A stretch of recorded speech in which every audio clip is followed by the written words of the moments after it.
कैसे हैं सभी छात्र छात्र हैं? चलिए, अच्छी बात है, सब अच्छे रहे, आप स्वस्थ रहे, हमारी यही मनोकामना है। देखिए, सीटेट का नोटिफिकेशन जारी हो चुका है। आप लोग दिलो जान से लग जाइएगा 2022 का सीटेट निकालने के लिए।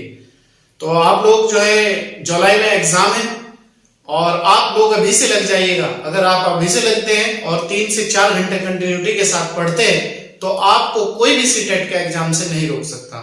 आप 135-40 प्लस भी ला सकते हो अगर अभी से आप कंटिन्यूटी के साथ लग जाते हैं। और आप लोगों के लिए हम लोगों ने एसएसटी का पोर्शन आपका कंप्लीट कर रहे हैं। हम लोग वो प्लेलिस्ट में जाके पढ़िए। आपकी ज्योग्राफी की क्लास, नागरिक शास्त्र की क्लास और आपकी इतिहास की क्लास, जो बच्चे एसएसटी की तैयार, एसएसटी है जिन लोगों का, और जनरल हिंदी, सामान्य हिंदी की जो क्लास है, जो क्वेश्चन आते हैं, वो भी आपकी प्लेलिस्ट में पड़ी हुई है। और एसएसटी का टेस्ट भी चल रहा है, वो भी प्लेलिस्ट में 10 टेस्ट हो चुके हैं। और जनरल हिंदी के जो है आपकी, उसके भी 10 टेस्ट हो चुके हैं, वो भी आप प्लेलिस्ट से जाकर पढ़ लें। और बाकी जो पोर्शन है वो चल रहा है। अभी साइकोलॉजी के 2 टेस्ट है, आज दूसरा टेस्ट है। तो आप अच्छी तरीके से कंटिन्यूटी के साथ जुड़े और कंटिन्यूटी के साथ ही मेहनत करें।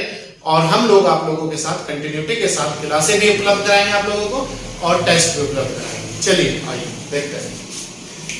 टॉपिक है हमारा बाल विकास और शिक्षा शास्त्र, टेस्ट नंबर 2। ठीक है, पहला क्वेश्चन है, बच्चा किस प्रकार सीखता है? बच्चा जो सीखता है, जो लर्न करता है, उसका तरीका क्या है बच्चे का? पुस्तकें पढ़कर, परिचर्चाएं, प्रश्न पूछकर, मतलब दूसरों से प्रश्न पूछकर, सी कई प्रकार से या अनेक प्रकार से या विविध प्रकार से। तो बताइए इसका आंसर कौन सा है? बच्चा, how to learn the children. तो बच्चा कैसे सीखता है? तो बच्चा कई प्रकार से या अनेक प्रकार से सीखता है। हमारा आंसर हो जाएगा डी। ठीक है, अलग अलग प्रकार से, आसपास से, माता पिता से, भाई बहन से, स्कूल में टीचरों से, दोस्तों से, अलग अलग सीखता है, बुकों से। एक अध्यापक की दृष्टि में कौन सा कथन सही है? मतलब अगर आप एज ए अध्यापक हो या मैं एज ए अध्यापक हो तो वो कौन सा कथन सही है? प्रत्येक बच्चा सीख सकता है, कुछ बच्चे सीख सकते हैं, अधिकतर बच्चे सीख सकते हैं। बताइए, मतलब मैं और आप अध्यापक है तो हमें कौन सा आंसर सूट करेगा? यहां पर हमें यह आंसर सूट करेगा ए, प्रत्येक बच्चा सीख सकता है। क्योंकि हर बच्चे के अंदर सीखने की क्वालिटी होती है, हर बच्चे के अंदर योग्यता होती है, बशर्ते उसे अच्छे तरीके से एनवायरनमेंट प्रदान किया जाए। क्वेश्चन नंबर 3, अधिगम को प्रभावित करने वाला व्यक्तिगत कारक है। अधिगम मतलब सीखना, सीखने को प्रभावित करने वाला कौन सा व्यक्तिगत कारक है? इंडिविजुअली व्यक्तिगत कारक है। संचार के साधन, समवयस्क समूह, मतलब जो बच्चों के उनके एज के बच्चे होते हैं, अध्यापक, परिपक्वता व आयु। बताइए कौन सा व्यक्तिगत कारक है? अधिगम को मतलब सीखने को प्रभावित, इसमें परिपक्वता व आयु, ये व्यक्तिगत मैच्योरिटी, मतलब किसी में जल्दी मैच्योरिटी आ जाती है और किसी में देर से आती है। कुछ बच्चे जल्दी आयु जो ज्यादा हो जाती है उनकी मैच्योरिटी ज्यादा हो जाती है, जिनकी कम एज है उनकी मैच्योरिटी कम होती है। तो परिपक्वता, मैच्योरिटी और आयु दोनों व्यक्तिगत कारक है सीखने के। नेक्स्ट क्वेश्चन नंबर 4, अधिगम निर्योग्यता का लक्षण है।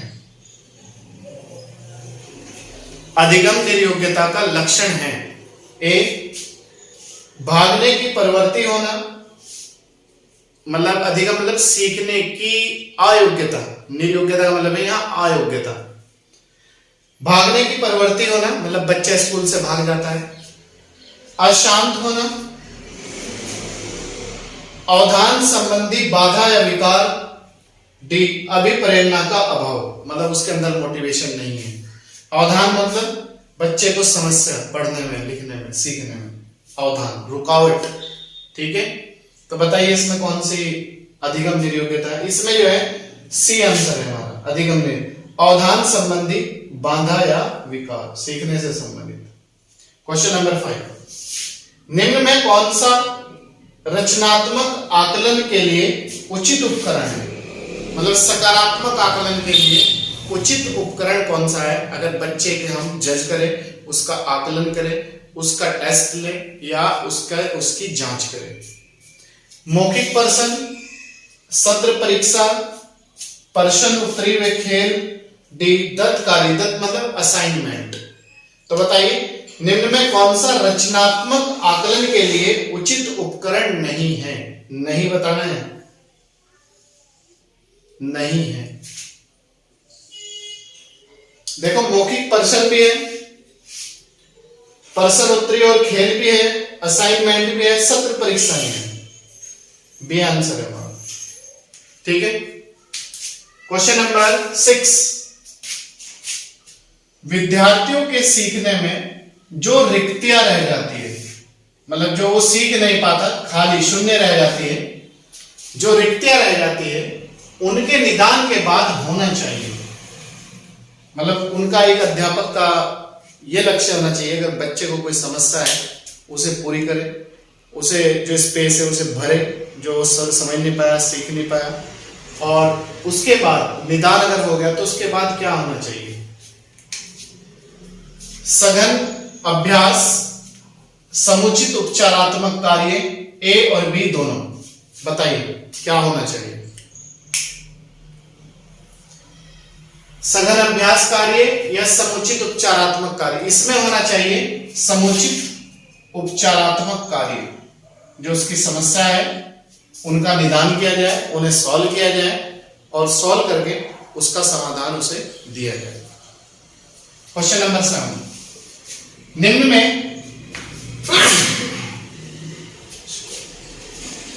में कौन शिक्षण कुशलता से संबंधित है? निम्न में कौन शिक्षण कुशलता से संबंधित है? श्याम पट पर लिखना, बी प्रश्नों को हल करना, सी प्रश्न पूछना, डी उपरोक्त सभी या ये सभी। बताइए निम्न में कौन शिक्षण कुशलता से संबंधित है? श्याम पट पर लिखना भी है क्योंकि लिखना बच्चे का सही होता है, प्रश्नों को हल करना मैच्योरिटी आती है, प्रश्न पूछने से माइंड बढ़ता है, तो आंसर हो जाएगा डी ये सभी। तो डी आंसर है इसमें हमारा सभी। क्वेश्चन नंबर 8, एक अभिभावक, अभिभावक मतलब माता पिता, एक अभिभावक आपसे विद्यालय में मिलने के लिए कभी नहीं आता। मतलब एक बच्चा है और उसके माता पिता, आप अध्यापक हो, आपसे मिलने कभी भी विद्यालय में नहीं आते, तो आप क्या बच्चों की अपेक्षा करेंगे, मतलब उन्हें इग्नोर करेंगे, आप स्वयं उनसे मिलने जाएंगे, अभिभावक को लिखेंगे कि आप हमें मिलने आए? तो बताइए एक अभिभावक अगर आपसे मिलने नहीं आ रहा, आप अध्यापक हो, तो क्या करेंगे? आप खुद उनसे मिलने जाएंगे कि क्या कारण है, वो क्यों नहीं आ रहे, और बच्चा क्या बेहतर कर रहा है और क्या बेहतर नहीं कर रहा है, घर का एनवायरनमेंट उसे कैसा दिया जा रहा है, उसे जो कार्य दिया जाता है गृह कार्य, क्या वो पूरा कराया जाता है या नहीं कराया जाता, उन सब की जांच के लिए। ठीक है। क्वेश्चन नंबर 9, बच्चे की जिज्ञासा शांत करनी चाहिए। बच्चे की जिज्ञासा शांत करनी चाहिए। जब अध्यापक फुर्सत में हो उस समय बाद तत्काल, मतलब जब उसे कोई जिज्ञासा उत्पन्न हुई, जब उसे कोई इच्छा उत्पन्न हुई, चाहे वो पढ़ाई की हो चाहे कोई भी हो, तत्काल जब विद्यार्थी द्वारा जिज्ञासा की गई हो तो बच्चे की जिज्ञासा शांत करनी चाहिए तत्काल में। जब बच्चे ने आपसे कोई उम्मीद करी हो, आपसे कुछ चाहा हो, तो तत्काल में उसका समाधान होना चाहिए। क्वेश्चन नंबर 10, शिक्षक को ज्ञान होना चाहिए। अगर एक अध्यापक है तो उसे किस चीज का ज्ञान होना चाहिए? अध्यापन विषय का जो वो पढ़ा रहा हो, बाल मनोविज्ञान का, सी अध्यापन विषय और बाल मनोविज्ञान। तो एक शिक्षक को सबसे पहले जो विषय वो पढ़ा रहा हो उसका ज्ञान होना चाहिए, उसकी अच्छी नॉलेज होनी चाहिए, नई नई बातों का पता होना चाहिए।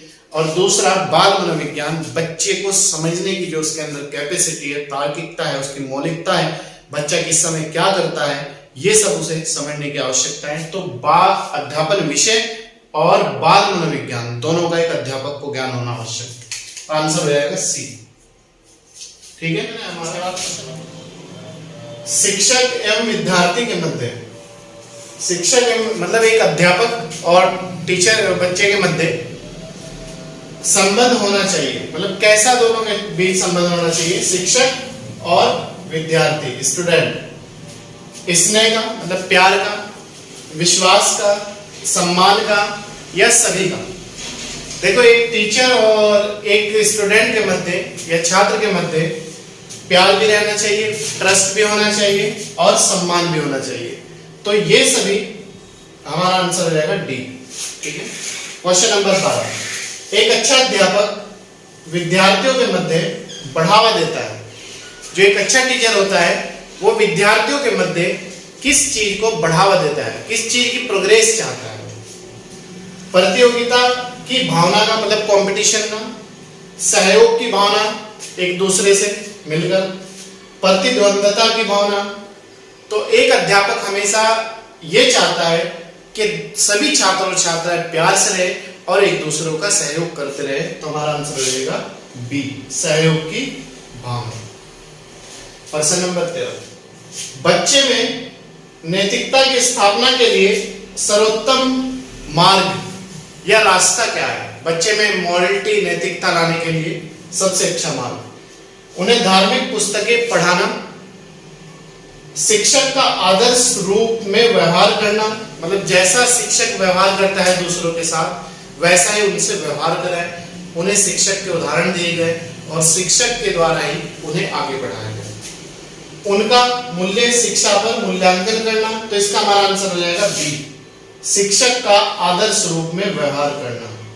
ठीक है, क्वेश्चन नंबर 14, कौन सा कथन शिक्षण के बारे में सत्य नहीं है? नहीं है, नहीं है याद रखना। शिक्षण में सुधार किया जा सकता है, शिक्षण में सुधार किया जा सकता है। बी, शिक्षण औपचारिक अनौपचारिक होता है, शिक्षण विज्ञान के साथ कला भी है। डी, शिक्षण अनुदेशन है। तो इसका आंसर हो जाएगा हमारा डी, शिक्षण अनुदेशन है। शिक्षण में सुधार किया जा सकता है, सही है अपने आप में। शिक्षण औपचारिक और अनौपचारिक दोनों ये भी सत्य है। शिक्षण विज्ञान के साथ साथ कला भी है, ये भी सत्य है। तो हमारा आंसर है शिक्षण अनुदेशन है, ये गलत है। नेक्स्ट है प्रश्न नंबर 15, कौन सा व्यवहार भावनात्मक बाधा को प्रदर्शित नहीं करता? फीलिंग को प्रदर्शित नहीं करता, कौन सा ऐसा व्यवहार है? बाल अपराध, कमजोरों को डराने वाला, भगोड़ापन, स्वाधीनता। बताइए कौन सा व्यवहार भावनात्मक बाधा को प्रदर्शित नहीं करता? जो फीलिंग है दूसरों की उसे समस्या में खड़ा नहीं करता, उसे समस्या में नहीं लाता, गलत फीलिंग दूसरों के अंदर नहीं होने देता।